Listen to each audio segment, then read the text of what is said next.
This is my grandmother, Dorothy, or as we like to call her, Gigi. Gigi was larger than life than any other body I ever knew. But she was your typical grandmother. She loved having huge pots of homemade gumbo, having the entire family over, just enjoying life. Imagine it's the 1950s. You can find her in the Cajun dance halls, dancing the night away, having a ball. She really enjoyed helping people. When my grandfather was in the Navy, she became lifelong friends with his wife, or with his shipmate's wife, Miss Barbara.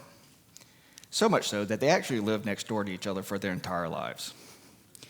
Every weekend, it was a crawfish boil, a cookout, having the entire neighborhood over, and of course, the daily pranks.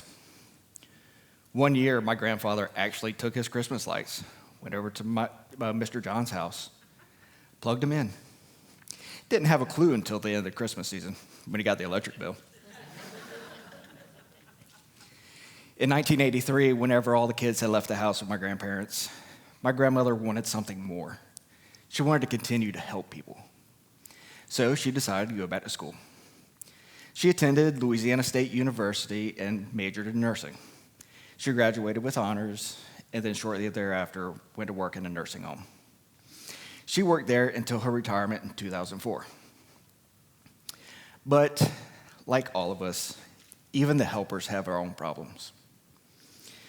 September 10th, 2001 rolls around. My grandmother's diagnosed with colon cancer.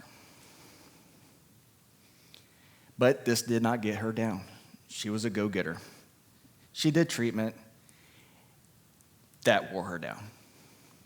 Treatment and surgeries, they kept the disease at bay for about 10 years. On the 10th anniversary, we got notification that the cancer had come back. This time, my grandmother was like, you know what? Last time I did the surgery and treatment, I wasn't myself. I wasn't living life. So she decided not to continue with that treatment. But she also wanted to continue to help people. So she reached out to her alma mater and wanted to know how, after she is gone, she could continue to help people. That's when she was told about whole body donation. So she went through the process, got the information, and then she got the great news that she always been hoping for. She got to go back to college. She went back to college, and she was so excited about it.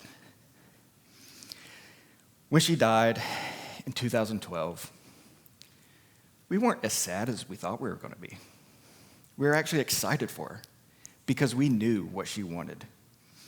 In a weird way, us talking about death and being an open family and knowing that she was going to continue to help people after she died helped us with that grief.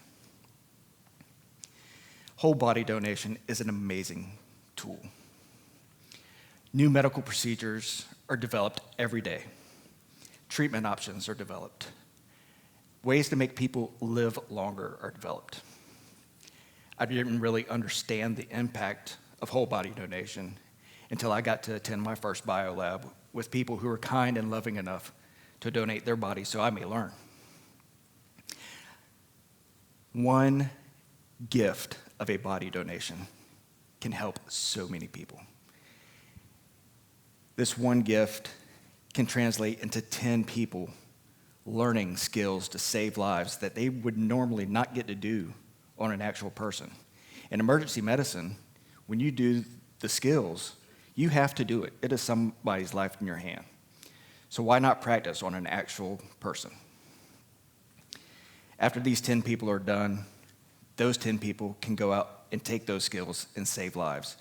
They can also teach that and expand those skills. It grows and continues to go on and on.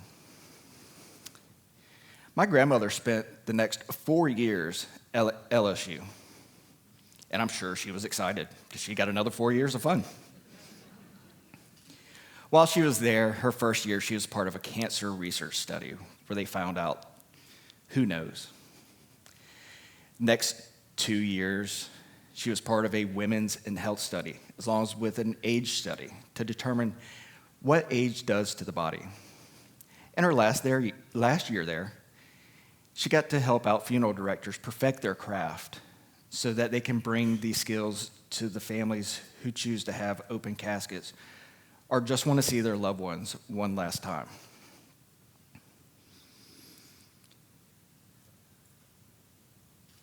By my grandmother doing this, she never really left us at all. She stays with us. And it's not a sad story that we get to tell. It's a story of hope. A story of my grandmother's love continuing to grow even after she is gone. My grandmother was returned to us in 2016, and she was placed right next to her husband. That's where she always wanted to be. After my grandfather died, she missed him so much, and she would always talk about my grandfather. Most importantly, she probably always talked about plugging in the Christmas lights, but yeah. But next time you have a conversation about your end-of-life options, deviate from the standard. Let's not take our bodies with us, but let's take our bodies and continue to live. Let's teach others how to live. Let's save lives. Whenever you're doing this, remember my grandmother and how her love continues to give. Remember my grandmother's legacy and consider donating your body to science.